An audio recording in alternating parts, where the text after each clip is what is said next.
इतिहास है। और सुरक्षित शनिवार में आज जो हम लोग का विषय है बाल अधिकार, बाल विवाह, बाल शोषण और छेड़छाड़ के संदर्भ में जानकारी। तो आप लोग को बाल अधिकार के बारे में विस्तार पूर्वक बताया गया कि क्या बालकों का अधिकार है और बाल विवाह क्या है, सारी चीज के बारे में बताया गया। बाल मजदूरी क्या है। तो हम एक एकांकी के माध्यम से जो आपका हिंदी के पाठ्य पुस्तक कक्षा 7 में दी गई है जन्म बाधा, और इस कहानी के नाट्य रूपांतरण से हम समझेंगे कि बालक का क्या अधिकार है, बालिकाओं का क्या अधिकार है। तो आज जो एकांकी में हमारे बच्चे शामिल हैं उनका हम पात्र परिचय करा रहे हैं। तो जो बबलू की भूमिका में है शुभम कुमार, बबलू के भूमिका में शुभम कुमार, ताली बजाइए। माँ की भूमिका में है अनीता कुमारी, ताली बजाइए। और छोटी की भूमिका में है सीमा।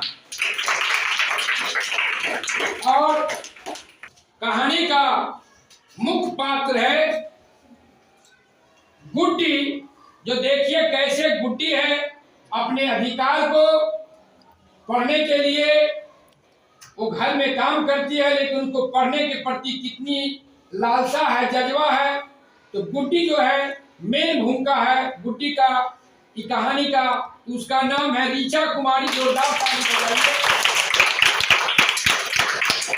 और हम लोग शांति से इस जो कहानी है इसका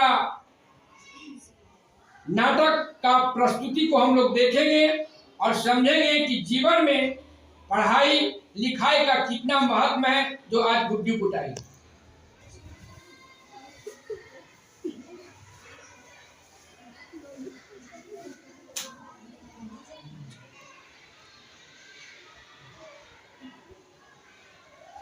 बबलू का यह लीड होगा, बबलू ने यह फेंका होगा, आधा लिख कर और आधा छोड़ दिया है, बेकार फिजूल में खर्च करता है।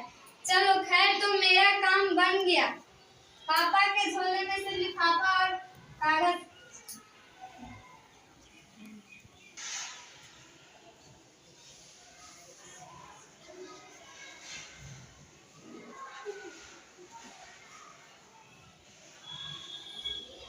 चलो मेरा तो काम बन गया। माँ भी सोई हुई और छोटकी भी सोई हुई है।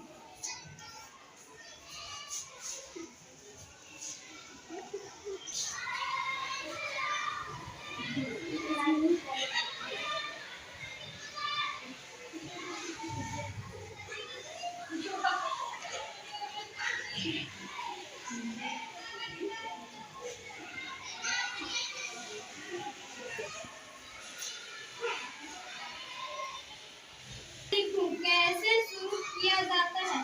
अच्छा लिखती हूँ।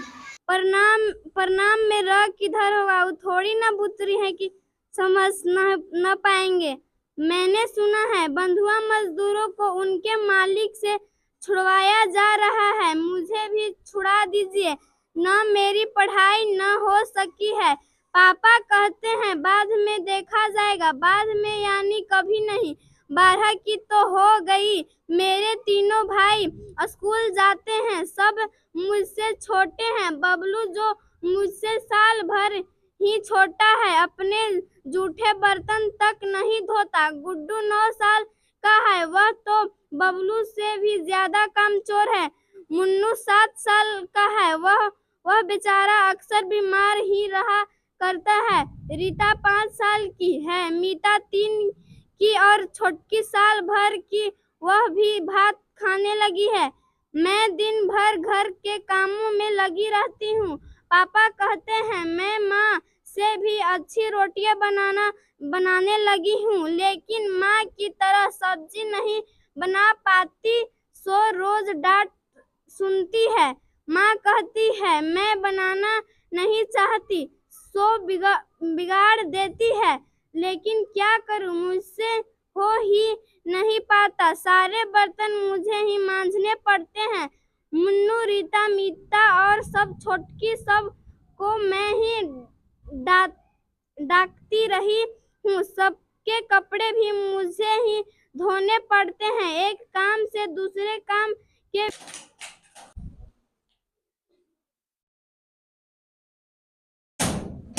लगते हैं पापा। कहाँ है? माँ बरामदे में सोई हुई है। ठीक है, सोने दो, जाओ जाकर चाय बना कर लाओ। बनवा लो, जितना बनवाना है बनवा लो। प्रधानमंत्री मुझे तब तक नहीं छोड़वाएंगे, उतना दिन खटवा लो। बस अब उसकी आंख बचाकर पता लिख लेना और टिकट जाकर जमा कर।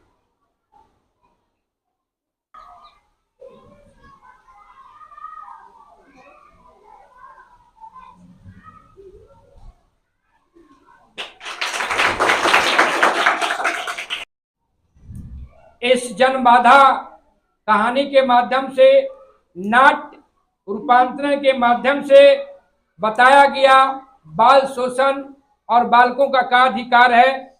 इस पर जोरदार ताली बताइए। और इसका क्या उद्देश्य था नाटक का और कहानी का, सर बताएंगे।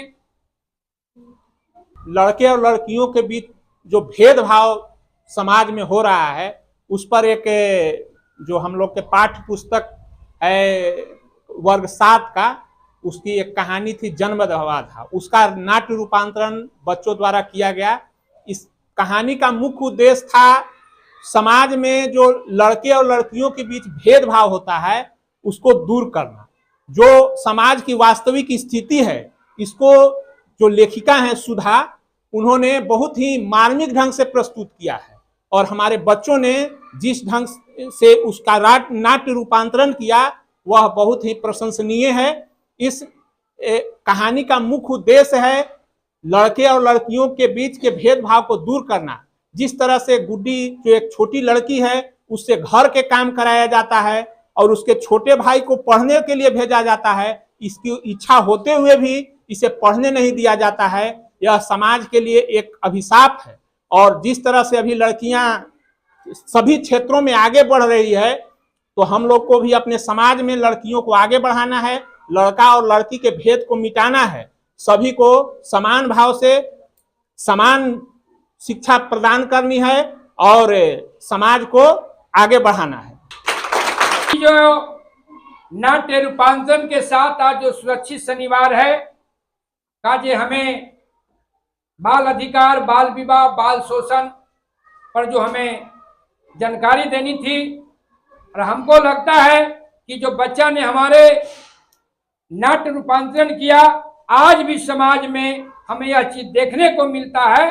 जैसा कि सर ने बताए कि बेटा और बेटी एक समान है, नारा तो हम देते हैं, बात हम करते हैं, लेकिन कहीं ना कहीं हम जो सारी चीजें हैं वो नहीं कर पाते हैं। जो आपको गुड्डी ने आपका अपनी कहानी के माध्यम से बताई, और उन्होंने अपनी पढ़ाई के लिए और घर के काम के छुटकारा के लिए प्रधानमंत्री जी को पत्र लिखा। बहुत कम पढ़ी लिखी हुई, फिर भी उन्होंने पत्र लिखी।